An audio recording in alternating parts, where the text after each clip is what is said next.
एक चोर था गोवर्धन डाकू, बहुत नामी डाकू था। बिल्कुल सरल उदाहरण में तुम्हें बताया है। तो एक दिन राज कर्मचारियों ने उसका पीछा किया और वो भागा, घोड़ा भी छोड़ दिया, पैदल भागा। तो एक जगह देखा बहुत सत्संग हो रहा था, कथा हो रही थी। पंडित परशुराम जी महाराज कथा कर रहे थे, करमैती बाई के पिता।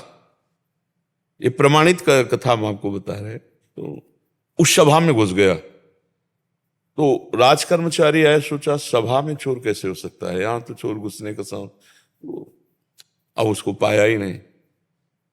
जब कथा 2-3 घंटे बाद समाप्त हुई तो कथा का प्रसंग चल रहा था। वृंदावन में श्री बांके बिहारी लाल को आज यशोदा मैया ने सोने की करधनी, सोना, वो तो चोर आदमी, करधनी सोने की। भगवान श्री कृष्ण चंद्र जी को बांके बिहारी को कह के पुकार। 8 वर्ष की अवस्था है, मैया ने सोने की लकुट दी, सोने का। अरे इतना माल एक साधारण, और गाय चराने अपने सखाओं के साथ जा रहे हैं। कथा समाप्त हुई, नजदीक पहुंचा, चाकू निकाली, पंडित परशुराम जी के गले में लगाई, पता लिखो। ये जो इतना धनी बालक का वर्णन कर रहे थे, पता लिखो। उन्होंने देखा तो उनका डाकू है जो मेरा नाम सुन करके भयभीत हो जाते हैं, हमारा नाम गोवर्धन डाकू है। कहा भैया इतनी तुम्हें जल्दीबाजी क्या है? बोले पता लिखो। केवल कहा? बोले मथुरा क्षेत्र वृंदावन, बाप का नाम नंद बाबा, कन्हैया, गाय चराना। पर सुनो, ये तुम्हारे जैसे डाकू उसको चोरी नहीं कर सकते, बहुत नटनागर, बहुत प्रवीण बालक है वो।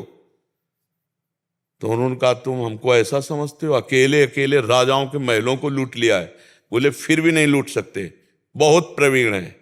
तो उनका कसम खाता हूं, जब तक उसे लूट नहीं लूंगा तब तक पानी नहीं पीऊंगा। परशुराम जी ने सोचा भगवान की अपार कृपा इसके ऊपर, पता नहीं क्या लीला होने वाली इसके ऊपर।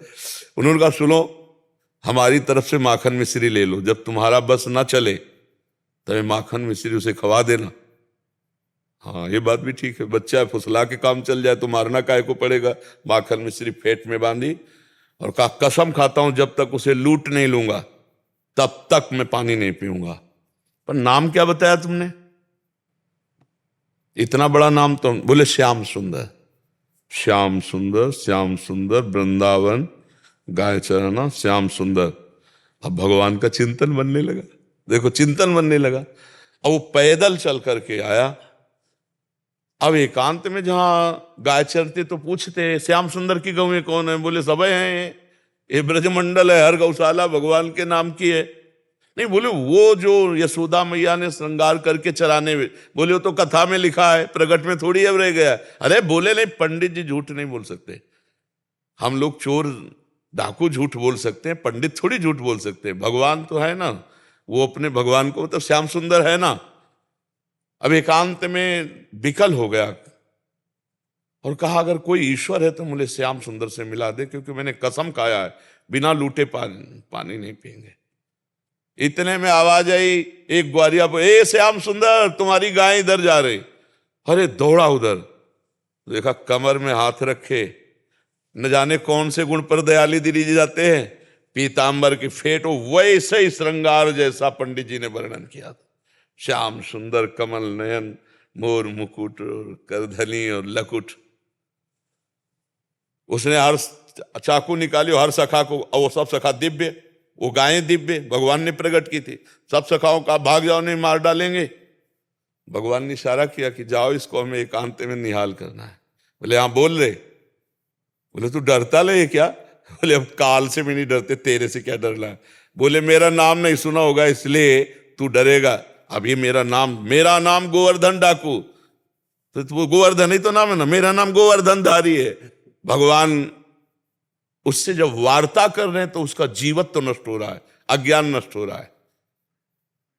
उन्होंने देखा बड़ा प्रवीण पंडित जी कह रहे थे माखन मिश्री खवा के काम कर ले। बोले सुनो, भगवान ने कहा अच्छा ऐसा प्यार करते हो? बोले प्यार के लिए नहीं है, ये सोना चांदी जो पहले ये उतारने के लिए। वो कहा ये तो वैसे ही उतार देंगे, लाओ तुम्हारा। माखन मिश्री खाई और कहा थोड़ा तुम खाओ, और जे भी भगवान ने चखाया उसे भगवत अज्ञान हो गया। अब भगवान को साष्टांग दंड, प्रभु प्रभु। एक बात सुनी कि कन्हैया गाँव में चरा रहा है, चल पड़ा, कसम खा ली तो भगवान मिल गए। यहाँ जीवन व्यतीत हुआ जाता है, हलवा पूड़ी खा करके दिनचर्या का बैलेंस बनाते रहते हैं, तो भगवान कहाँ मिले? जब भूख प्यास सहकर केवल भगवान के दर्शन के लिए, तो भगवान उसी समय प्राप्त हो जाते हैं। हम लोग सुनते बहुत हैं, समझदार बहुत हैं, नहीं करना चाहिए ये भी जानते हैं, लेकिन भजन ना होने के कारण हम उसको उतार नहीं पाते हैं। भजन शुरू करो, अभी बात बन जाए। नाम जप करो और निश्चय करो कि मुझे इस मार्ग में चलना है, तो पापाचरण नहीं करना है, गंदी बात नहीं करनी, किसी को दुख नहीं देना, किसी का अहित नहीं करना, तो मंगल शुरू हो जाए। अभी दिव्यता आने लगे अंदर, अंदर की दिव्यता, ये बाहर शरीर का राग छूट जाता।